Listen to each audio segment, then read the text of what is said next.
Okay, are we recording now? Yes. All right, 3. I already did the countdown. You were supposed to start when I did the countdown.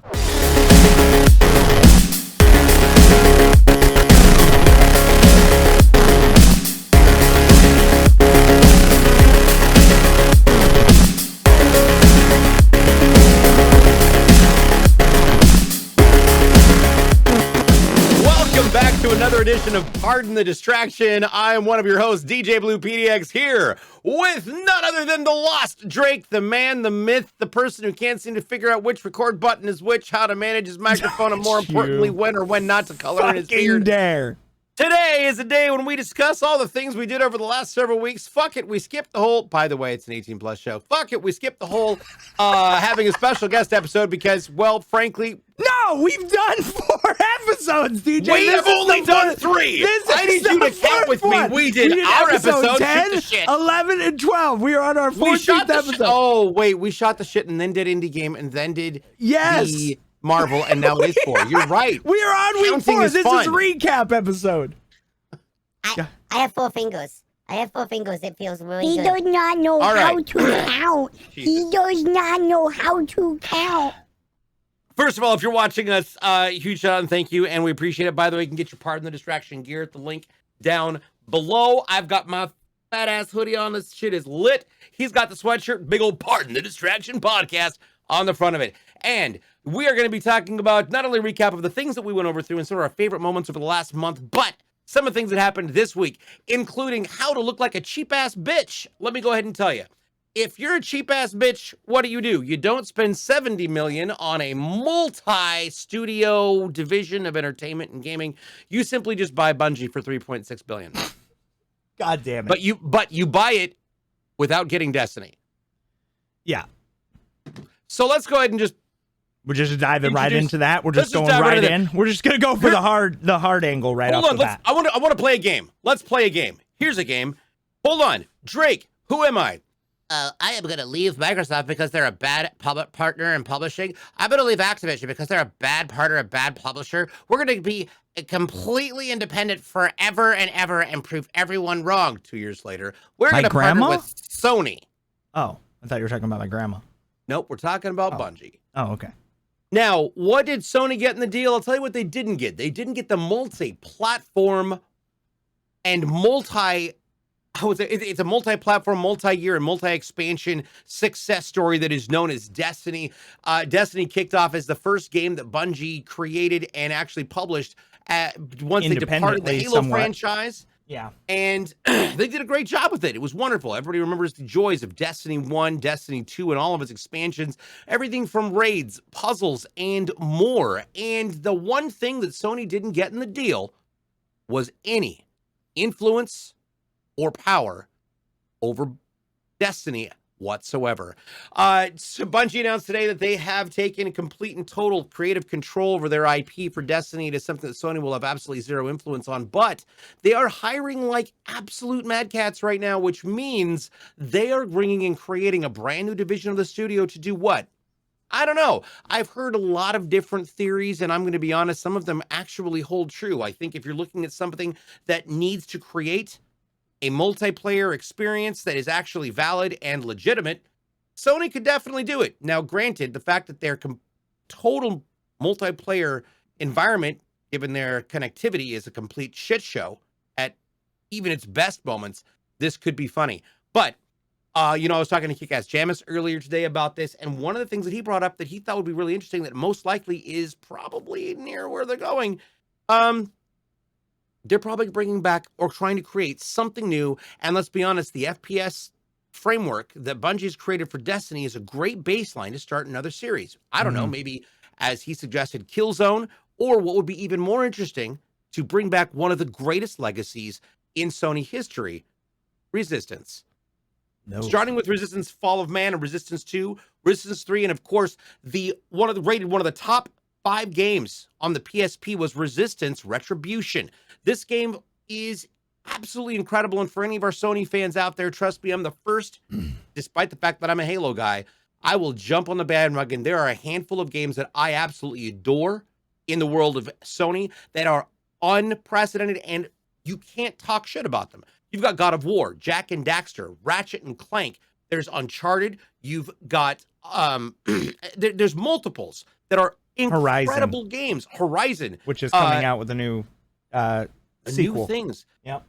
So Sony's got some stuff there, but we've also got a problem because Sony's consistent failure when it comes to all things online multiplayer has a problem. Even with the Sony Plus program, your networked capability within your player base is a nightmare to deal with. After all, that was what provided the inset and the access point, if I'm not mistaken, for the hack that happened. What? How many years ago was that? God, and it took down the Sony network for 2.5 months. Yeah. Before they could even get things working again because of how bad it went. They well, got it jacked. was working, but it went down to like bare basics because it was a data breach and everybody's information was stolen, including mine. At that time, and then to make it even worse, my original gamer tag on Sony was taken at that time, and I've never been able to get it again. So I have never been able to have it since. So yeah, that was a huge thing for me as a gamer. And I'll be honest, my experience with the multiplayer on Sony's online network was so bad. That's one of the reasons that drove me to Xbox. And that's, and of course, I had already been a fan of Halo at that point when I finally just got rid of my PlayStations and moved on. Yeah. Now, does that mean that the decision I made was right? No. And of course, I'm not going to say fanboys. We've got fans on both sides of the fence here, fans of gaming. I mean, definitely look, we're not I'm just going to say this right now. We're pro Xbox, we're pro PlayStation, we're pro gaming. Well, yeah. Well, and that's exactly enjoy what you like. Yeah. My concern here is if they're really going for a multiplayer experience, the risk is they have got to do some infrastructure control inside their network opportunities unless they are finally going to relinquish their IPs to be pushed out on Steam. We saw the test build already that got pushed out with God of War, which I'm excited to play. The question is what they're tasking Bungie to do and build for them going to be part of what's going to push that into the next generation? Or are they simply going to try and fall back onto what they already know, on tried and true, and see if it manages to maintain the lifespan of what this partnership is going to be? Let's be honest, they only spent $3.6 billion. It's not like the $70 billion that Microsoft just spent acquiring Activision and Blizzard. Well, look, I'm gonna put it like this. I mean, granted, they did lose $20 billion when they bought Activision and Blizzard in stock options. Look, okay, I'm just gonna say this right now. So the balance, the balance right now is a little skewed. Obviously, Activision was a huge buyout with all the different game developers, all the studios. Microsoft bought, I think it was up to like 22 different studios with that acquisition, which hasn't even formally gone through yet. Sony hasn't. In the works. I don't know when this Sony buyout actually takes place. They didn't even talk about it. It sounded like it was already done. Like that was the weird thing about it. The way that they said it is like, hey, Sony now owns Bungie, and that's it. They didn't say anything other than like time frames. Hey, it's going through at this time. I looked up on multiple different news sources. They said it the same way that we got told Mixer was closing down. Yeah, over a tweet. Bitches, you're going over Facebook, a tweet. Go away. Yeah, pretty much. So when the employees get the message 35 minutes even that before too, we did. you could even tell like Liana, who I have known for quite some time in the industry. She was community manager. She is the community manager for Bungie, and even her reaction seemed like she was kind of like, "Oh, I woke up to this email." I don't know if that's actually true, if she knew, or if obviously when you put up, when you're a community manager, you don't always be outright right off the bat because you may have known stuff for months. Well, but you're not going to go out there because you have NDAs. And public-facing information is always very different, and you have to respond to it as though you didn't know any of the insider information. Yeah. Straight up. But even so, with that, me being a huge Destiny fan, this was a huge shock for me. This is what I woke up to. And I was like, well, three things are going to happen. It's going to go one way or the other. It's going to go right down the middle. Am I excited that Bungie got more money? Yes. It's great for Bungie.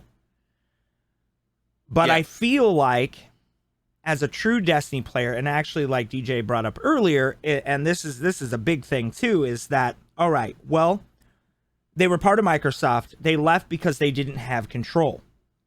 Sony is known for controlling their companies so much that they have left because of it. Their partner relationship with their companies and their studios is not the best rapport.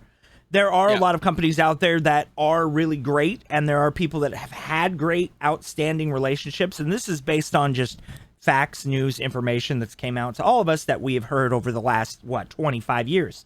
So I'm just going to say this, is that since the foundation of Sony has had a track record of throw money at stuff and let's see where it lands. And if they don't like it, they pull out and they leave. And they don't care. They don't care about the developer. They don't care about what the if it doesn't make Sony look good. Their example is players first. What wasn't that their slogan for like years? They have never been players first. I have said this for years. Xbox has always played the long game. And I am not siding with Xbox over PlayStation, even though right now PlayStation I'm a little jaded towards, because I use my Xbox every day, where the PS5 has been a dust collector. It's just been sitting there. There are plenty of games that are coming up this month. I mean, you got Sifu, which looks amazing, and it's all Kung Fu. That game looks really awesome. The art style is awesome. You got Horizon coming up. And if you play Destiny, that's also on PlayStation as well. But what I don't want to happen is what happened when Destiny 1 first came out. They had these exclusive weapons, maps, Crucible packs that came out that you could only get on PlayStation. You couldn't get them on Xbox.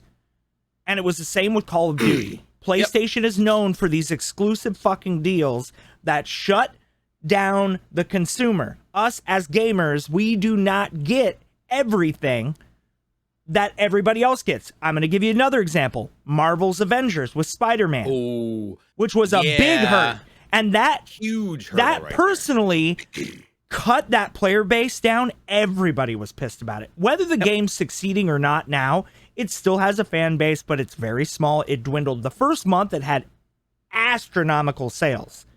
But after that, it died out because, and I quote, the head of Sony and Square Enix both had a meeting and goes, you know, this game really didn't launch like we liked it. It really did not perform. We shouldn't have put Crystal Dynamic on this. They're not good at multiplayer games. Why are you going to throw your development team under the fucking bus like that when they're the ones that created a game from scratch? That campaign was amazing. The first one, and even the Claw expansion and all that stuff, that they were okay, but every game needs time to grow. Destiny did not become Destiny overnight. It had a foundation. It had Halo to build upon, in a sense, because it already had the Halo base. Everybody loved Halo so much, so they just transferred over and said, you know what, we'll give this a try. And so many people loved it. And it's probably got one of the most loyal fan bases, but also one of the most toxic, just like Halo. Well, yeah. Oh, yeah. And it's not in here. I'm just going to say this, because if you go in a Reddit thread for Halo or Destiny, it's very similar. You're asking, if you go into a Reddit thread for any reason, you're asking for excuses to drink. True. But a lot of people go in there for information, or they go in there, but I'm going to tell you though, nobody goes there for facts. Well, here's the thing. Nobody. Here's the developers do, if unfortunately. That's alternative facts. They do. They go in there. They try to listen to Reddit. But Reddit is so toxic. It is. It's just the way it is. It's a Call of Duty lobby with a bunch of nightmare 9-year-old to 17-year-olds talking a bunch of shit and telling you to go fuck your mom. Yeah, you don't even know what you're doing. You're a developer. You don't know nothing about this game. Give it to us, everything for free. We don't want to pay for nothing. Right, because their allowance isn't high enough, and the fact that they still haven't passed Algebra 2. Yeah, that's literally everything in Reddit. It's literally like, hey, we want everything for free. We don't want to pay for anything. Fuck the developers. You know what? But look, working in the gaming industry, it's so toxic. It makes me. It's really, and you know, this is an ongoing subject. We're gonna have 4chan canceled because of this. We're gonna have 4chan canceled because of this. No, we're not. Jesus. Look. Here's the thing, right? So Halo, amazing game. Destiny, amazing game. All these games, they all came from Microsoft originally, right? Yep. Now, Bungie went to Activision, and we all know what a train wreck that was and what it still is today. Activision has been the train wreck of the industry. But it did one good thing. Yeah. It did one good thing. And you know what that is? It brought out all the toxicity in the gaming industry, so that way we can fight it.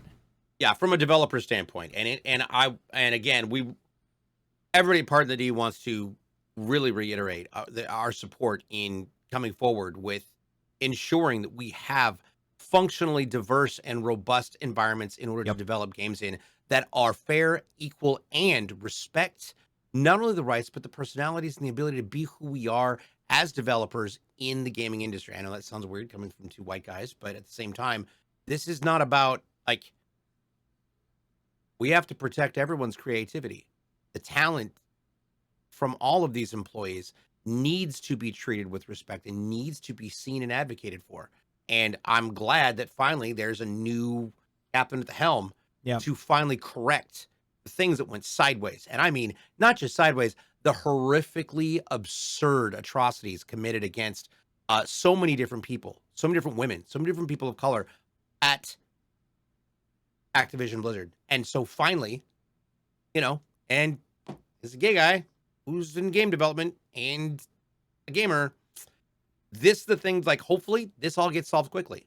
The fact that Bungie's tying up with Sony, I find hilariously funny, but you know, I do wish the best for this merger. I think this partnership has potential to be great. I think it's fucking hilarious that it's 2 weeks after Sony announced this shit. You know, Sony got on the phone after they lost $20 billion in stock value and went, well, we've got 3.6 to play with. What do? Do we invest in some sort of a venture or capital, you know, anything? They did as a retaliation method for sure. I mean, like, even if they had this stuff in discussion, they did the worst part ever to...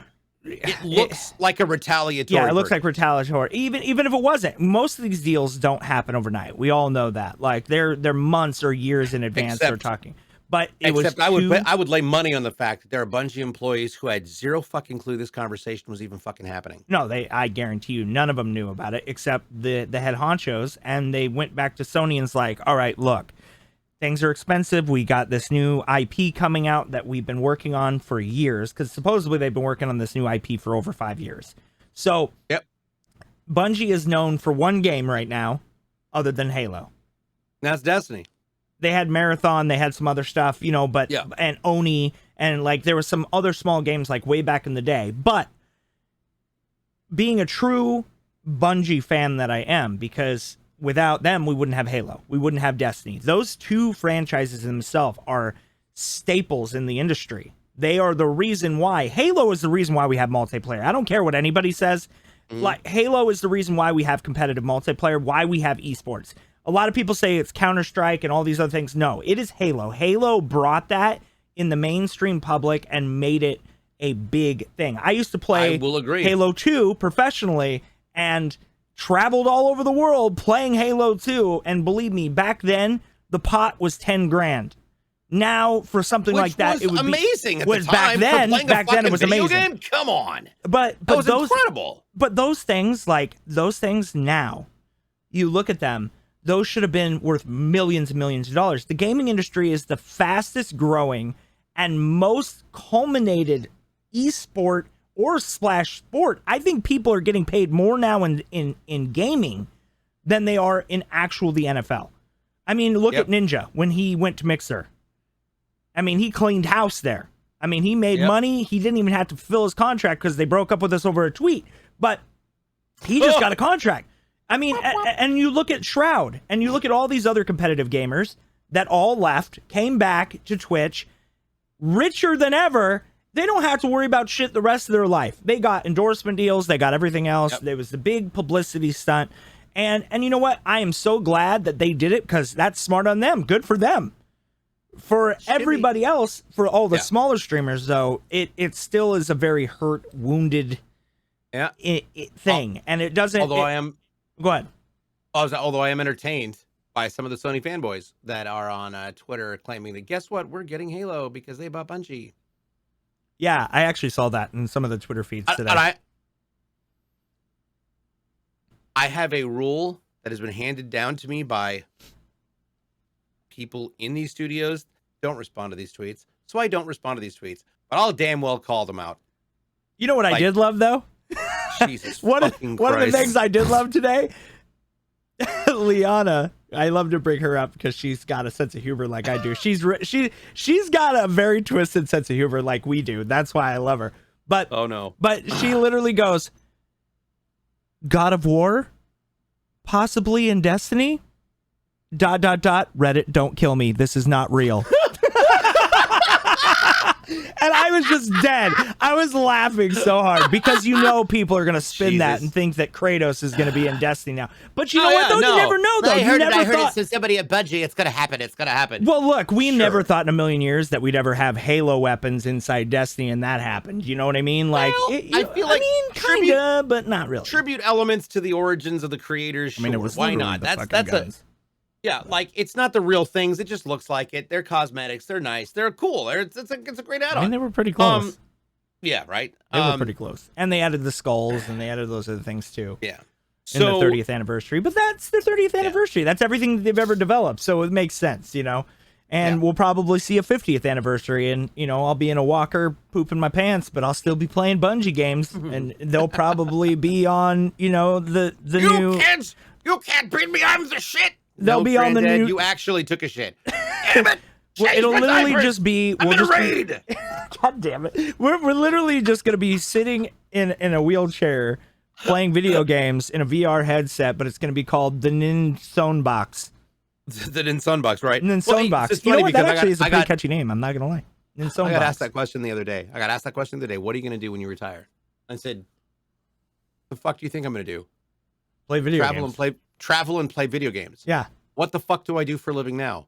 Travel and play video games. I mean, that's the funny thing. If you're a successful streamer, come on. If you're a successful streamer and you're actually successful at what you do, and you're paying your bills and you're living and you have money in the bank and you're doing well, like honestly, at the end of the day, and you can do this every single day and not have to worry about the day-to-day stuff. How is this not a job? You know what I mean? A lot of people look at streaming as, oh, I'm a professional full-time streamer, and they have like 10 fucking people on their channel. Look, I'm not trying to beat anybody's bush, but that sounded dirty. But look.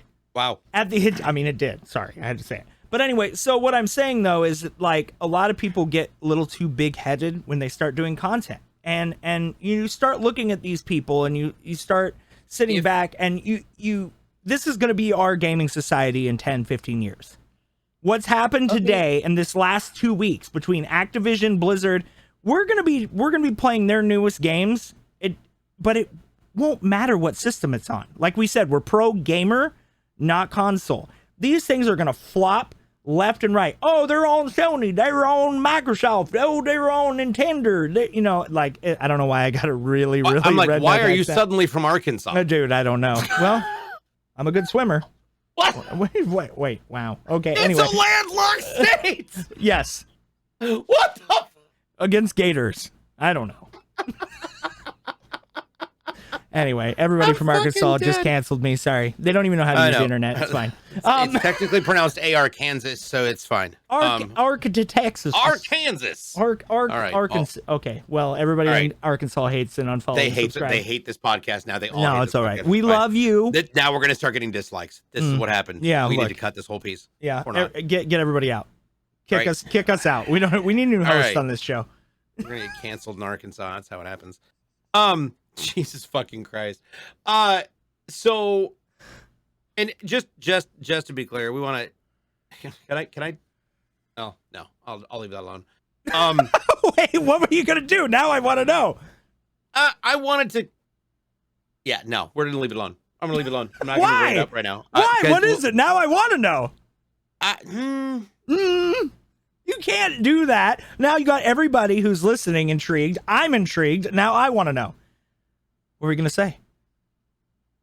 I'm Instigator. What are you going to say, DJ? Fandom is an incredible thing. I like how you start off with that. That's a good segue into I'm going to start shit-talking everybody. Let's go. Fandom is an incredible thing, and I think that it is always important that when we are expressing our fandom, we're doing so in a way that advocates for the success of the person that you are a fan of. And to build on what you said about the process of evolving as a content creator, I think it's important that we notice that there is a process of building blocks. You can't like it is very rare when you see somebody come in and they become instantly successful. Yeah. It is years and years and years in the process of building these things out. And I've seen where like I have a fan right now that is that is being expressing themselves in a way that is definitely disingenuous. And it's interesting because when we look at how we build our channels and how Look, you don't have to talk about me live on the podcast like that. It's fine. I'm right here. No, it's just your progress and process for evolving into a state of success is unique unto you. Follow that path. Sometimes that path is going to throw things at you that are going to annoy you. Sometimes that path is going to throw things at you that you're not going to want to have to go through, deal with, or in some cases do. It doesn't necessarily mean that it's not part of your path. It just means this is part of those challenges that you as a content creator are going to have to address. You're going to have to look at, and you're going to have to make choices. Sometimes they're hard choices. Sometimes it means doing everything from changing up mods to altering the quality or the purpose of your content. Whether, you know, like I do music and gaming, whether like you have to play it by ear, but you have to follow your instincts. Your instincts are the most important thing you can trust. If it feels right, go with it. If it feels wrong, walk away from it. It's very cut and dry on this one. Follow your gut. Follow your gut. Do your thing. Which kind of leads us to following our gut on a different topic that I'd love to bring up, since we're talking about things, since we've already kind of beat the whole Destiny bucket to the death. I just want to say one last thing on that before we go, really quick. Okay. So for anybody who knows me very well, obviously Destiny is like one of my favorite games of all time. I'm a big RPG guy. Love it, right? And I don't want anybody to get offended by anything that I'm saying, but I will tell exactly how I feel, and that's how DJ is as well. And when we have topics in this podcast, the one thing that I always want to say is your opinion is valid, and definitely put it down below in the comments. When it comes to Bungie, it is one of my favorite studios. They have created one of the best games. It's like a lot of people who love Blizzard. A couple incredible IPs. Yeah, honestly, revolutionary, because looter shooters started picking up because of Destiny. And there's so many games that have come after that. Everybody always compares it. Oh, it's the Destiny hybrid. It's going to look like Destiny. Like they did the same thing with Avengers. You know, I hope and I wish the best for Bungie. I really do. I hope that this was something in their best effort to make Destiny better for the community, for the gamers, for the people who play it. Yep. And that is the most important part. I don't give a shit who buys them. I don't care who owns them. It is weird that this happened right after the acquisition of Activision and Blizzard. I find that as a very definitely game like chess move, that they were like, hey, we got to do something. You know, it's cheap and it's childish. It was. I feel like it was a jab at Microsoft, even though they may be in talks. Like Phil Spencer. This is one thing I will say. Can we, bring that up, he because that's an jumped important thing on this post for Bungie because he is a huge Destiny fan. He jumped in on the post and congratulated them and said, I promise you, we will do everything in our power to make sure that this game stays everywhere, and that we already had in-depth conversation. We are here for the gamers. And that is why I like Phil Spencer. Yep. And me and DJ both met him numerous times when we were working in the game industry on Mixer, like when we were heavily involved with Microsoft. Yeah, Microsoft. Yeah, and with that being said, like knowing the guy on a personal level, you know, it's I truly believe that the gaming industry is going more to catering to gamers and not to pockets. Well, and as it should be catering to gamers, and providing multiple nuanced offerings and opportunities for that immersive experience that you want as a gamer. You want to feel this in so many different ways, and that's going to bring us up to our next topic, because yesterday, in a game that solidified the Buccaneers going up against the Rams, we got to see the very first full 49ers and the Rams. 49ers and the Rams, sorry. Yes, that's all right. No. Yeah. No. No. Yes. Yeah, 49ers and the Rams. Buccaneers lost, right? Oh, Yeah, they already lost. They're already gone. Sorry. Bye, Tom Brady. Oh, he also retired. Oh, thank God. Yeah. That's not. And Beth Roethlisberger. Look. Look. We're about everything, not just video games. Sports. We'll talk about football in a second. I want to talk about the fact can that count too. I lost track of what happened. I was watching. I'm DJing. Right. I had my DJ stream yesterday, and the game is on. I've got the game on my phone. I also had the game on my laptop, checking in back and forth on my laptop. And then the trailer came on, and I couldn't hear it with any sound. I simply saw the video of the trailer, which was definitely a step in the right direction. I have lots of opinions personally about it, but I think what I'm going to say is I'm excited to see the final form of this television show. It is coming out on Paramount Plus on the 24th of March, and I can guarantee anybody who is like me and a Halo fan is going to be jumping on board with this. Are there some things that may be of concern or that maybe we have opinions about? You're goddamn right there is. However, I don't give a fuck if it is like... I'm going to say this. It's going to be somewhere between Nightfall and Forward to Dawn. Somewhere in there. I'm going to watch all of it anyways, probably 3 times. I would rather it be here. You know what? I have a question, actually. Yes? I wasn't a big fan of Paramount Plus, but I tried it for the Olympics, and that was a disaster, so I uninstalled it.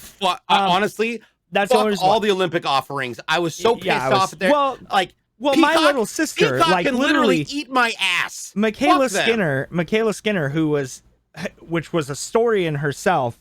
I grew up with her. She's like a little sister to me. My best friend growing up, that's his actual physical blood sister. Right, and she used to do like flips down the hallway going onto my air mattress when I was staying with them after I got out of the military. And I'm going to tell you right now, like watching her and everything and her actually, not being able to compete and then ended up coming back in because of Simone Biles and blah, blah, blah, blah, blah. I really was excited to watch the Olympics. I downloaded the app and it was rough. Everything you couldn't watch until 24 hours after it happened. You already heard stuff. It was weird. You already knew the outcome. I want to see this shit live as it's happening. Was so weird. It was the worst broadcasting ever. The Winter Olympics are about to kick off, and I'll be honest, I'm not spending any money on it. I don't actually give a fuck. I actually bought the Olympic package from the Olympics app channel, and still all we got was fucking highlights. I don't want your fucking highlights. I didn't get that. I want to see this shit as it's happening. I didn't understand it. Everyone involved in that whole broadcasting protocol and all of the offerings they made, it was the worst marketing fuck up I have ever seen in my entire life as a broadcaster. And it was also weird too because you're watching it and everybody on Tokyo, there was nobody in the stands. It was so weird. Anyway, besides, I digress. We're just not gonna bash them. So but what I am gonna say though is how do they release episodes? Is it all gonna be at once? Or are we getting one a week?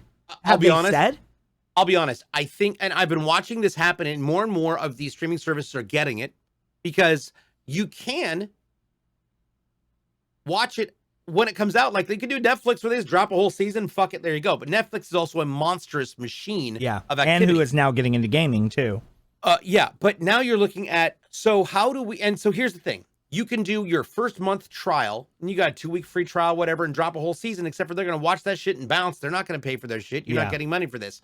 So the better plan, the better marketing plan to release it similar to broadcast television. And like here's one of my biggest things that I love about the streaming service in that extent. And this is why I fucking can't stand cable companies, Comcast. I got to put the screwdriver down. Why am I talking with things like it's a wall? I don't know. Every week we're gonna do clips. The new thing in my hand. No, like we're just gonna zoom in on you at once in DJ's hand this week. He's holding a check-in. He's holding a Sharpie. He's holding a screwdriver. Every week. Here we go. Yeah. Oh my god. So when I got asked why I was canceling That's Comcast, a colorful cock. Right? It's all over the place. I'll tell you that. It's been all over the place. Wow. They said, why are you canceling? I said, because I can't stand the fucking commercials, and I don't care about your political ads. Yeah. Like straight up, there's a lot of political stuff on Paramount. What party I don't understand you are supporting? I don't want to see your fucking political ads. I'll do my own goddamn research on my own fucking time, and I don't really give a shit. Yeah. What you have to say about it as a fucking as a broadcasting provider. So therefore, go fuck yourself. You just lost yourself a fucking customer, and I'll pay for all the rest of this shit. It's about the same amount of fucking money anyways, and I don't have to watch commercials. I don't watch commercials on Hulu. I don't watch commercials on Paramount Plus because I don't give a fuck to actually go through the process and the nightmare in order to deal with it. So here's my grinding of the gears. Okay, like we have this segment what the fuck? Here's my what the fuck moment of the week. All right, so. Well, but I gotta say it really quick. I gotta do it really fast. Go. Okay, don't lose your train of thought because I know we're ADHD. Why do you pay for a subscription membership and you have fucking commercials? Thank you, bingo. I get advertisement, but do it on your fucking browser. I'm paying for your service. I do not want to watch fucking ads. I'm sorry. You could do, and you know what? If you do one at the beginning, one at the end. Don't do it during right in the middle of a fucking climactic scene, and you're like, oh, this week, now we're going to talk about Tampax. I'm a fucking dude. Right? I don't need Tampax. Get your shit together, people. And this is where it's funny. If you're paying for the base level of Hulu, let me be real fucking clear. They're doubling their money. Yeah. Not only are they making their subscription from you, they're also making money every time that you sit there and watch a goddamn commercial. Yep. They're making money. They're double dipping. It's just like Twitch or anybody else. Every single time you play an ad, we get paid for it as a content creator. I get it. So buck it up. Pay for the commercial free, and then fucking watch your shit without having to deal with these bullshit marketing crap. Sorry, I had to get it out. It was driving me nuts. Yeah. Oh, no, you're right. You're goddamn right. Every single person here, I guarantee you, comment below if you don't agree with me, because when you pay for a subscription, you shouldn't have to fucking watch commercials. And if they're going to add ads, one at the end, one at the beginning. Okay, that's fine. Cool, sweet. You want to get that little pitch in because, hey, we want to push the next series of shows. Mm-hmm. All right, cool. I ran out of breath talking about it. I got so upset. Yeah. I'm going to pay for Pandora. No, pay for Pandora without fucking commercials. If I want to hear something about, hi, I'm Jake from State Farm. Hey, Jake, go fuck yourself. I don't own a car. I don't care if you're a sneakerhead. Get out of here. So, okay, let's get back to Paramount. So I think my guess is, because it begins March 24th, this is going to be a weekly show because they want to elongate that extension. They want to elongate that conversation because not only does putting it out week by week ensure that people will subscribe to Paramount Plus, but it also means that if you are somebody who's going to do the free trial, you're going to wait until the very end of the show once it's been talked about and the marketing's out there and everybody's already spoiled it, and then you can watch it all in one run, which is fine. A lot of people do that. They'll wait until all of it's out, which I still don't understand. But now, okay. Here's the thing.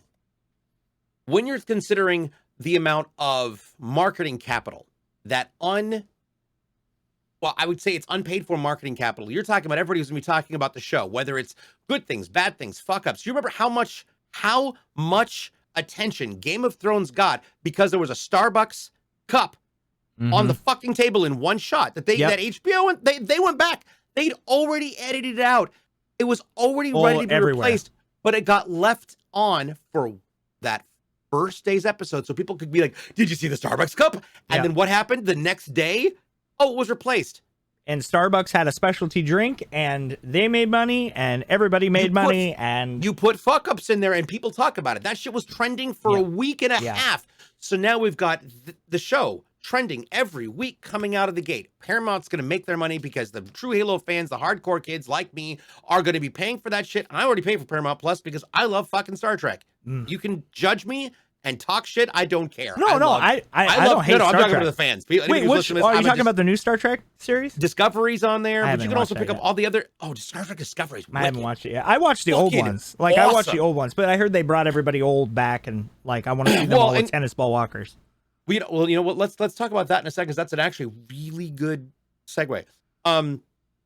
So I think it's going to be released week by week, because then that extends the fact that we've got it trending on Twitter. You've got it trending in the topics. You've got it trending in late night talk shows. You've got it trending in gaming conversations, IGN, GameStop.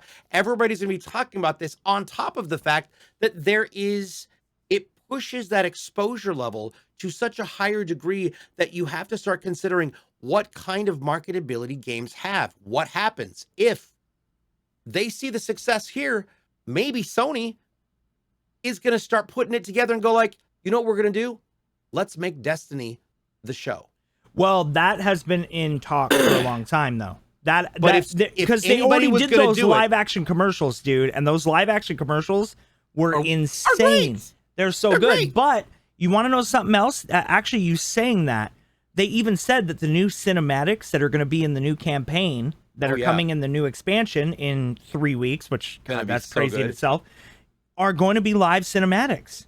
So it's the first time they're really diving into the storytelling. So maybe some of that money that they're getting is not only for the new IP, but also to shift more in a storytelling dynamic, because they never had the money to do the cinematic based. But if you have Sony's money, you know, and Sony's cinematic capacity look in at Spider-Man. studios, they've got it. They've got the ability to do this shit. So what I will say about Halo's show is there is a lot of talk online that I have read. There are questions, and there have been people who are concerned about Cortana looking different. There are people who are having issues with the fact that Steve Downes is not the voice of Master Chief. Yeah. And there's a lot of elements of the conversation to be had, including, you know, the return of the 2002 Chevy Suburban. So he can't get over the Suburban. It has been driving him nuts. You guys have no idea. We had a whole conversation about this. He's like, in the middle of the fight between Master Chief and two fucking elites, there's a 2002 Chevy Suburban in the shot on an alien planet. Why are we still in 2452, 2500? We're still got a 2002 that's running. He's like, no, there's a Winnebago and there's a Winnebago Chevy. that is a 1986 Winnebago. Look, you always know it's a serious topic when DJ gets so heated that he puts his hands on his forehead. When he releases them, you see his handprint on his face. Listen. That's how you know it's a serious topic. It gets his blood boiling. He just and then he looks like. But here's the thing. As a Halo fan and a Halo fanatic, I am going to wait to watch the show. They have pointed out that this is not in canon. This is a completely separate storytelling process. That. I really do hate that. I'm upset about it. I'm going to save my opinion on that until I see the show. Because the fact is, I'm going to watch every goddamn episode. I'm going to watch every episode just to clarify, this is the one that's times. done by Steven Spielberg, correct? Yeah. Okay. Now, here's the thing that I expect. Because you know who wasn't involved in one of the best pieces of Halo cinema I've ever seen? Steven Spielberg. And you know what it was? Forward Unto Dawn. And anybody who says Forward Unto Dawn wasn't... It was good. It wasn't impeccably well produced, you're wrong. It was impeccably well produced, beautifully scripted, incredible storytelling. And I want to point out that the Transmedia team, and especially huge kudos to Kiki Wolfkill, because the whole team came up with that as their promo and they built it up and you got released on YouTube. They didn't even, it wasn't even released on a web series. Now you can watch the whole film on Netflix and a couple other services, but they released it week by week in pieces, little segments, building up to the beginning, and it ends. Didn't it come with the collector's edition of Halo 4, right? It did. It came with I've got it on DVD. It's fucking rad. Yeah. But it's brilliant. That's brilliant. That's brilliant fucking marketing. So when you put that out into the world like that, and you start pushing those types of narratives, that's what I think needs to be pointed out. And so I'll have a fully formed opinion once I get, and I usually always give it 2 to 3 episodes. Once I get past the third episode, we're going to have a very long discussion about. Most people couldn't. You need 3 episodes to get into it. Game of Thrones was the same way. Everybody that I ever talked to who didn't get into it, I go, "Did you watch past episode 3 or 4?" Yep. And they were like, "No, I got bored with the first episode." I'm like, "You can't watch any show and watch the first episode, and then the whole world's talking about it, and then you just go, nah, I'm not gonna watch it. That movie, it sucked. I gave it a shot. It sucked." Do you remember Sense8? So Lana and Lily Wachowski made Sense8, and the first episode, like, some people didn't get hooked episode 1. I got hooked episode 1 and was like on it. I know people who had to get to episode 3 or 4 before they were like, it's like the Wolf Show, man. The Wolf Show that you're just now watching right now. Yeah. And the second season comes out in 3 days, by the way. But okay, so here to not go off track, because I know we will go off track. I know we were, but we got distracted. Anyway, so here's a question for you. The show is not brought to you by Adderall, clearly. Yeah, no shit. We'd be so much more. We'd be like, right now. So today on Destiny, they were bought out. Okay, we're gonna leave now. It'd be like a golf monologue. So They when- bought the company for $3.7 billion and moved on. Coming up next in our show, we're going to be discussing Drake's sweatshirt choices and the colors. We'll be right back after this momentary nap. I just want to let you all know that my side of the room is red and his side of the room is blue. That's all. All right. So when We did have issues. Go on. I know. Sorry. Yeah. Go, okay. go, go. So when did Steven Spielberg, when they did that trailer, when was the very first time they announced that he was involved, that they were going to announce that he was developing this series? How long ago was that? It's Hold on, been let me a long time, hasn't it?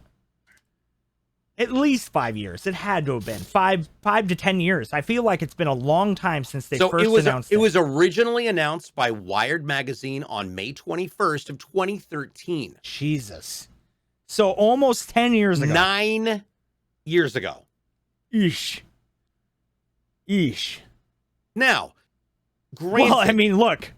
At least we're getting this before we got Granted. Avatar. oh Jesus fucking Christ! All right, But we're now, finally granted, getting the second movie this year, so hey. I want to go on the guessing train here. That game on does the look guessing good, by train. the way. Oh yeah, I want to go on. I want to go on the guessing train. This is my. I want to point out, everyone. This is just me guessing, and that's it. If prospectively thinking forward, if I wanted to do something similar to Forward Unto Dawn, and I was in charge of the Transmedia team and the marketing team for Halo Infinite, my first thought would be to get things started and get the ball rolling so that you could have a build out for an entire season that did what Forward Unto Dawn successfully did when Halo 4 launched and kicked it off into this brand new era of 343 and Halo. What would have been ideal was to have told the story that leads up to Halo Infinite and to have filmed that in order so that all these episodes lead up to blam. This launched the game. Now think about this. Yeah. Because as they filmed it, they've got the next season already ready to go. And imagine releasing a season of episodes that all launch one week after the other, and at the end of the season, A new game comes out. the next chapter of the campaign Or a DLC DLC. kicks off, Yeah. and it picks up where the show leaves That off. was horrible marketing on their point. That in my mind, that would have been ideal.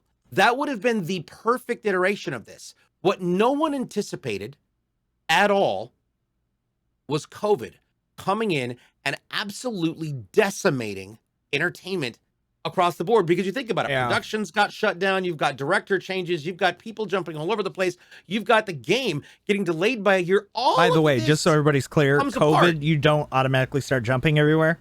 Just so you know, that is not a side effect. Unless you're the all of these CDC, then different they're going to things, announce and it next week. Right. And I'm definitely not making excuses for anybody because Yeah. I don't work for 343. I'm not involved. I was not part of the Forerunner team. We work I for was part of the- 431. There we go. God damn it. I work for 420. Oh my god. God damn it. Oh my god. So in an ideal world, Kids don't do in drugs. my mind, if it was my IP, that's how I would have run it. Does that mean that's how anybody else sees it? No. And I be honest, I respect and completely support everything that 343 is doing on this level, not because I'm a shill, but because it's not my goddamn game. Yep. It is their creative IP, and I 100% support where they have the vision for their game to go and where they have the vision for their transmedia team to push out, whether it is YouTube or whether it is on Paramount Plus or anywhere else. I think those are important elements to keep in mind. But it's just not something they just threw together and were like, fuck it, let's go. You know, on that topic, I think this is a good thing too. Out of all the video game to movie or slash TVD, what the fuck, dude? I'm losing it. TVD. True value distraction. Yeah. Dude, I can't even freaking say it now. I'm totally messed up. I can't even do it. All right. Out of every game to video or TV adaptation, I think there's only been like 3 that have actually been successful. And I can already name them off the top of my head. Witcher. Go for it. Witcher was an amazing TV series. Very successful. Very awesome. Yep. Tomb Raider, even though it was weird, it made a lot of money in the movie theater. All right, that is. But that's it's a an bad option. example. But a lot of people did like it, unfortunately, and they marketed it appropriately because they tied it into Taco Bell. You're True. welcome. But they had good marketing, and that's why it succeeded. Number 3, Doom. Not really. No, sorry, Rock, you're not getting that one. But anyways, you're making me sweat. Okay, what's the third one? There's the third one. I'm trying to think of what it is. There's a couple of them. Okay, go ahead. Well, it was a cartoon, became a game, and it became a film franchise, and that would be Transformers. Yeah, that's true. Transformers. The Cybertron Transformers game was actually pretty cool. It was actually pretty cool. For its time. Transformers has always made money though. No matter what, you throw anything Transformers and now we have the new Dino War or the Beast Wars coming out. That's the next movie, by the way. Right, which is going to be wild. That's going to be Beast Wars. Beast Wars. Okay, look, I'm gonna go back to the '90s. Beast Wars was the best Transformers series. I say it now. Beast Wars was the best. Dinobot and all oh my god, dude! Just the T-Rex and the ape and god, it was so awesome. I have a challenge for you. Then I would definitely recommend we should do a special guest episode next month, and we bring on Receptor 17, who is a Transformers legend. He is the most well-educated and thoroughly researched Transformers fan I have ever met in my entire life. He's amazing. He's one of my former shoutcasters for Griffball with Halo. He knows anything and everything there is about Transformers. So what you're saying is calling all Autobots. Calling all Autobots. That Receptor 17. It's time to roll out. Yes. There we go. So look, there's call out. Look, we're bringing people on the show and they don't even know it. People message us. They're wait, I'm going to be on the podcast. Yes, you don't give a chance. Shout. Yep. We don't care. Getting on here whether you're not getting on. So the reason why I asked that is because, all right, so every single show that normally we watch a trailer for, like Halo, we saw this and we're like, I saw it, and I'm just going to give my personal feedback because this is just me.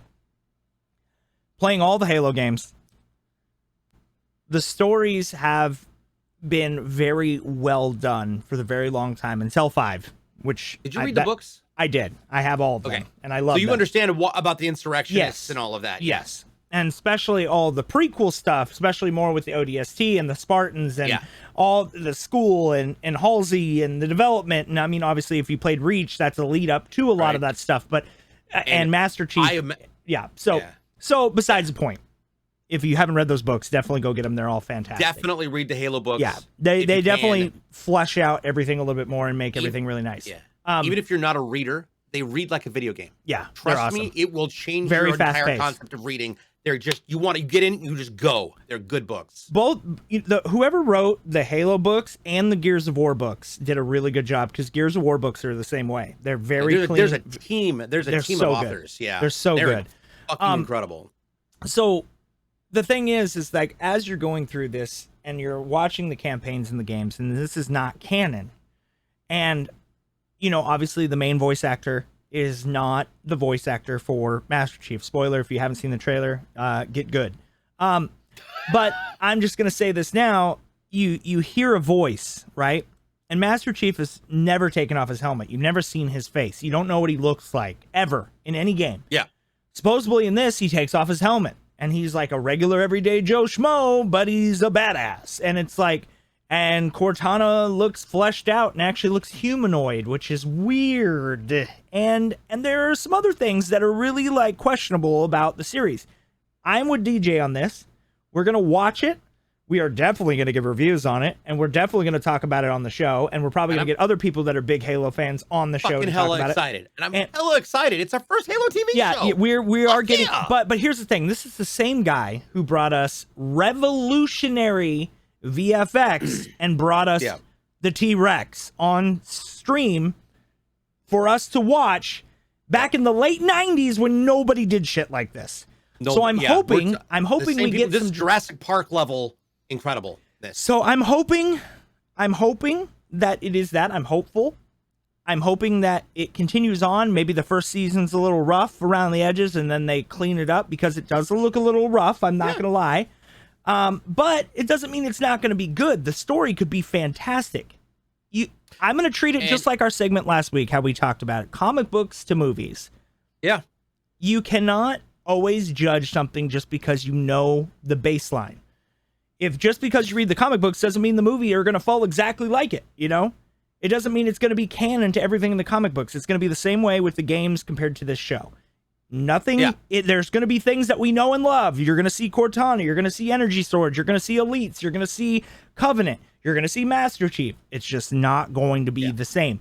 You have to go in with a mindset like that, enjoy it for what it is. Well, don't just trash it right out the bat. Enjoy it. And if it's bad, it's bad. If it's good, it's good. And the reviews will tell all. As long as somebody doesn't go in there on Rotten Tomato and spam it with fake bot accounts, giving it a 1 review. Yeah. And I want to address 2 things. First of all, so when it comes to the authors of the Halo books, we're talking about like Eric Nyland, Kelly Gay, Troy Denning, Greg Bear, Matt Forbeck. Like these are just, you know, Frank O'Connor created such a beautiful, Ian Joe Staten, it's just a beautiful universe. And these authors managed to all bring it out through their own interpretations. And that's one of the most beautiful things about it. Different writers have a different style and they have a different thing. And to circle back, I hate using that term, but okay. To circle back to something we were going to talk about earlier with regards to Paramount Plus and my whole Obtuse Star Trek thing, back. Right? There we go. I'm going to... That's, Super Ball it back. I don't even know. Yes. All right, we're back here we go. All right, okay. I want to point this out because this is imperative. When you're looking at how things are created and how things are nuanced.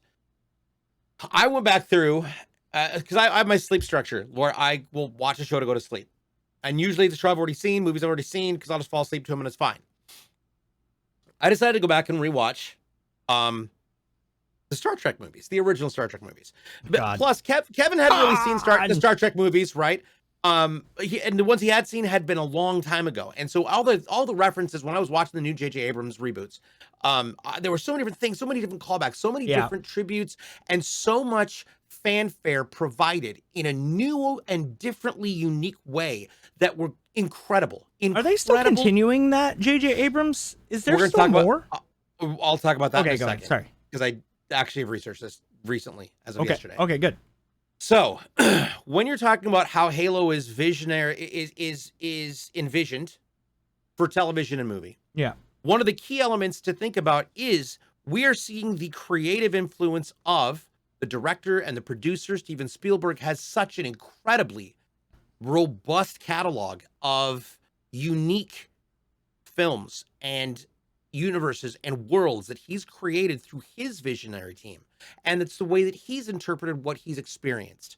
So we have to consider when you see the difference between, for example, Star Trek, the motion picture.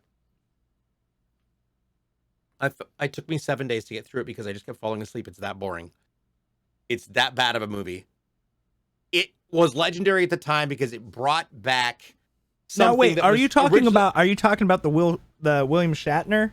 Like the old the motion picture, Star Trek, the motion picture. Every single time I go out to pee, I have to make a point, Scotty. Everything is exaggerated. So, and I will die on this hill. One of the best Star Trek movies ever made was Star Trek: The Wrath of Khan. Yep. It was so unique and so adversely dynamic in its storytelling components, in its ability to really get you that much deeper into that level of immersion with the starships and its functionality. It's got these different myriad of cultural references. I see what you did there. It's Scott. Look, you were already ready. There we go. Sorry, it was my dad joke. You have that relationship between Savick. You're talking about the Kobayashi Maru and all of its references. You. And there are all pieces of history that were part of Kirk's upbringing, but also part of how he got into Starfleet when he knew his father, etc. You've got this film, and at the end of it, he loses Spock at the end of it, and which led into Search for Spock and The Voyage Home, and the films get different after that. No, they do. Oh, your mom's a Borg. God damn it. I love breaking your conversation. God damn it. All right. Shut up, Ninja. So when you get through, and the Voyage Home, I think is one of the cheesier but feel good versions where they weren't sure what was going to happen with it. And then of course they realized that the Wrath of Khan really was truly iconic in that sense that it got it serious. It really created that it had a dynamic, that dynamic juxtaposition between good and evil, and you have Kirk trying to just live and keep what's left of his crew alive, and you've got Khan, who is just, we were talking. He is destined to kill everything, whether he dies in the process. And he uses Shakespeare in such a unique way, which is used later on in you're a Cumberbatch. And there we go, in the Undiscovered Country, and in what was the sixth one? Oh God, it was Undiscovered Country, and then I don't know. I can't even keep track of the titles. Anyways. You look at the way that it was Star interpreted. Trek or Star Wars. That's like the Marvel DC. Okay. That was the divide. And the reason I'm bringing this up, you can watch all of these except for the Voyage Home on Paramount Plus. Voyage Home is available now on Netflix. No, sorry, on Amazon Prime. So you get all these together and you look at how different people interpreted but maintained that fluidity of the original Star Trek universe. Then you get J.J. Abrams coming in. And Abrams saw this in a different way. And he realized the only way to be true to this environment was to restart it. And that's what you get, that offset of the Kelvin timeline. When Nemo's, not Nemo. Yeah, finding Nemo. Yeah, it's actually the Romulan named Nemo. When Nemo's ship. I immediately was thinking of Dory and the fish. I did too. I totally went down that path. I was like, I'm like, no, but Nemo, it is his name. I was ready to he's a Romulan. to you. Yeah. Nemo's like, hey, look, maybe that's where the through... language came from. It came from the Dory fish. Speaking whale. That's how it all started. You're welcome, J.J. Abrams. Whale is equal I'll to be here Romulan. all day.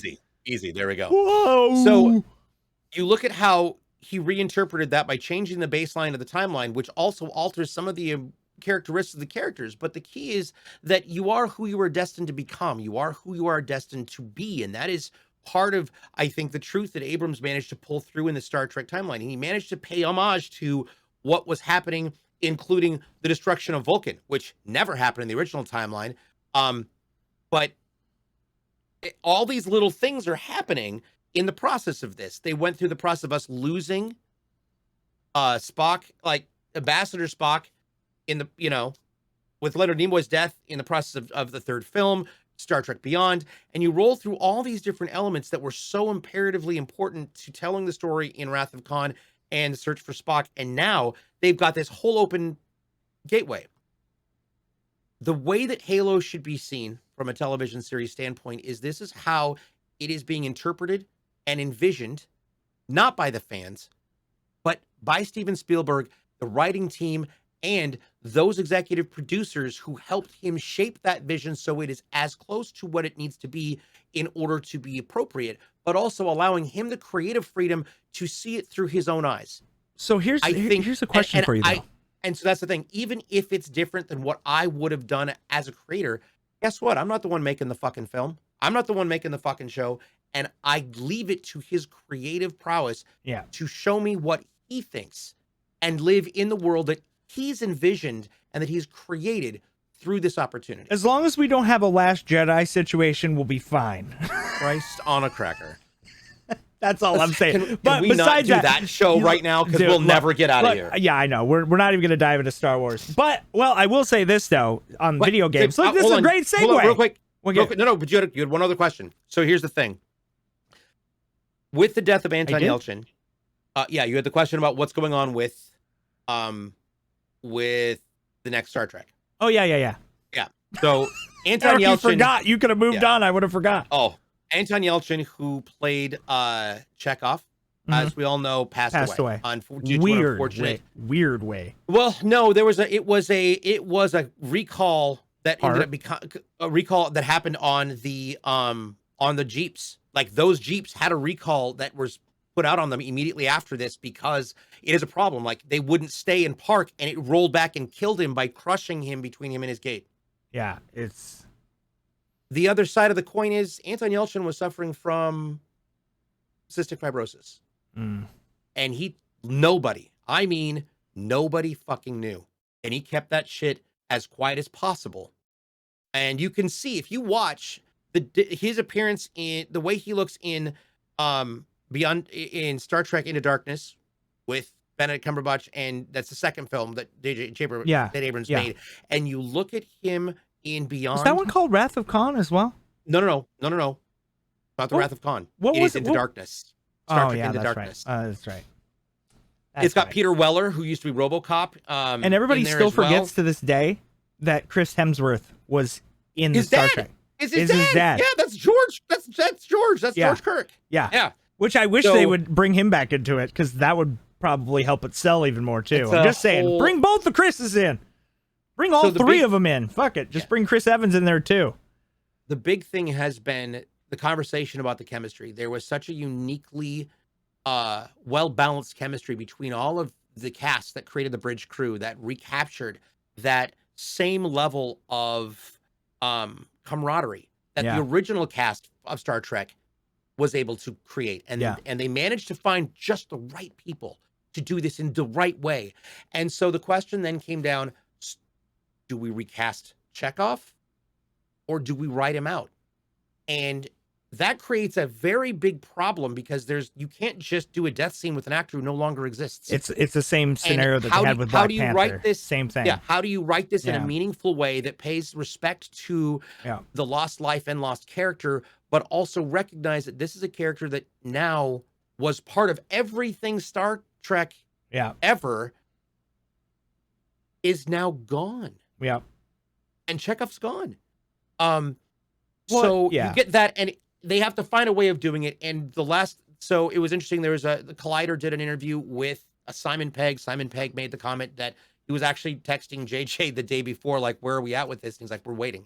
We're basically waiting on approval from Paramount to figure out which direction we want to go and how we want to do this. Yeah. So from what I understand, everybody's wanting to get back into the Star Trek universe. They're just waiting to figure out the right way to do it. Well, you also have to give it a little time to breathe. You know what I mean? Yeah. Like even with Black Panther, I mean, it was that thing. So so rough. Like, and of course, there's nobody that can read. He hid it from everybody. Well, and that's the crazy thing, though. I mean, honestly, not only did he hide it the entire time, but it's one of those things where Black Panther can be handed down to other generations. That was how the comic book always worked. They could pass on to the next person. But just because he was so good at that, and he was going through that cancer the entire time and didn't say anything. From the very first time he was on screen, he had cancer, but nobody knew. And I get it. But I wouldn't want my public out there either. But the fact that he hid it from everybody was crazy, and good for him, because honestly, if like, and I'm not gonna try to get morbid in any way, but if I ever had some kind of ailment, or if I ever had cancer, what I was about to say, or if I ever had, I probably wouldn't tell anybody either. I wouldn't try to use it as a sympathy plea. I wouldn't try to get anything out of it or use it as a marketing tool. I would just be me, and if it's my time, it's my time, And you know what? Like, honestly, I got to commend him and his entire family, going through that together without telling anybody.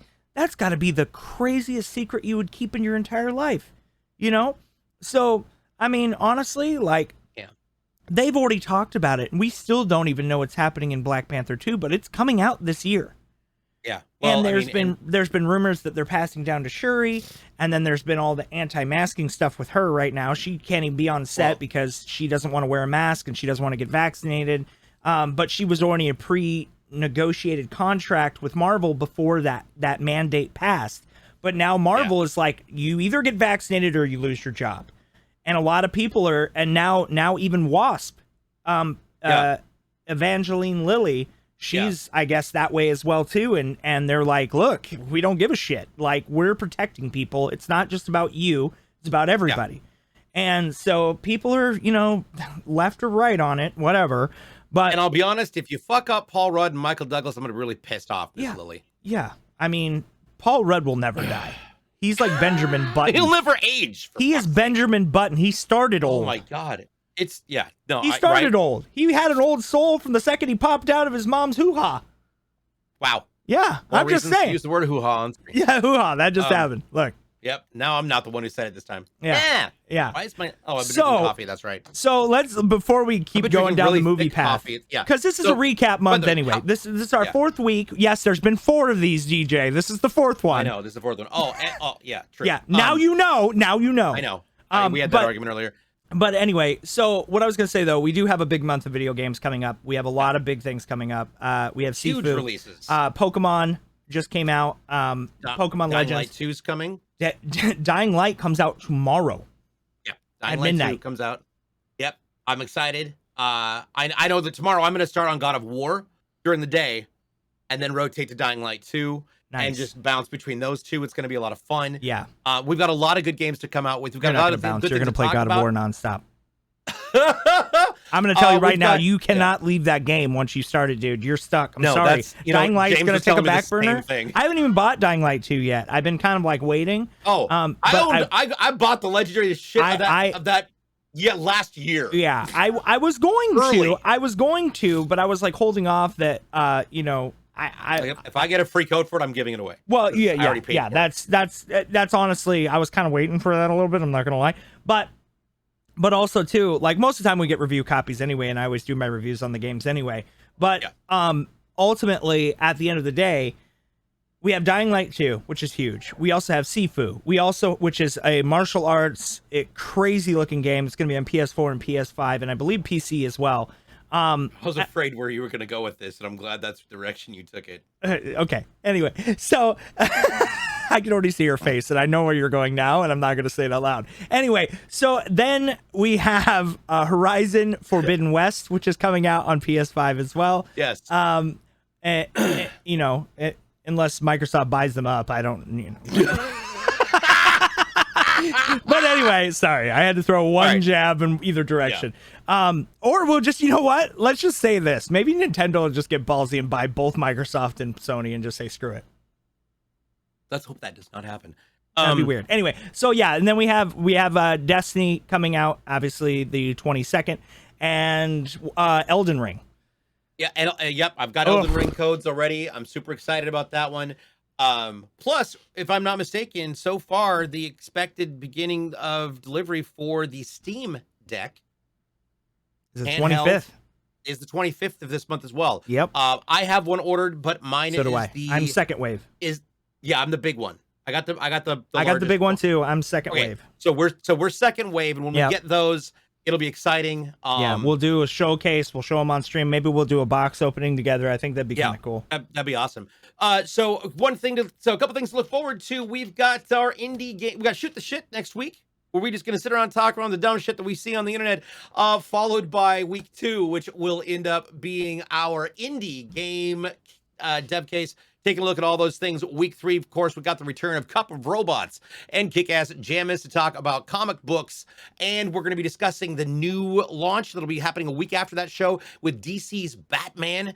And we're going to be talking about our expectations, the latest trailers, Uncharted. things we're looking forward to. We've got Uncharted coming out. Moon Knight.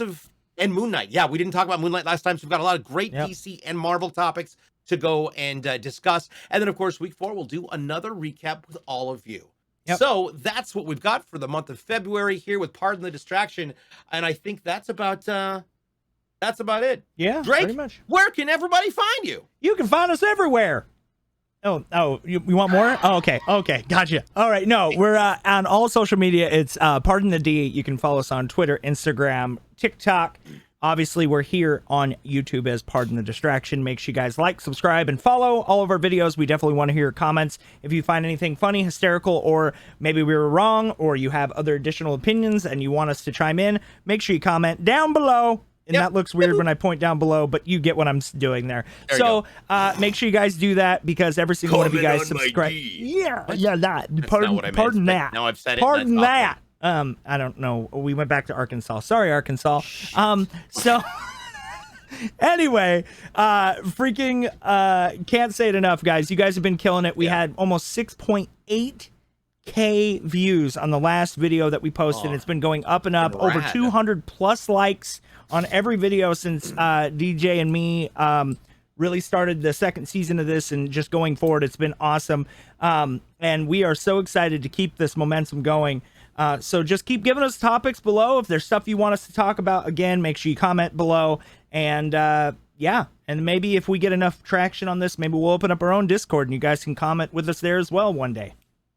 That's awesome. All right, you can find The Lost Drake across every platform you can think of at The Lost Drake. You can find me at DJBluePDX across all the things from YouTube to Twitter to Twitch to the hovers and all the links. And he posted videos on TikTok. We finally forced him. I did He finally did it. Yeah, I'm slowly getting better at the TikToks and lots of TikTok fails. Yeah. But thank you guys so much for joining us, and we will see you next time live right here on Pardon the Distraction.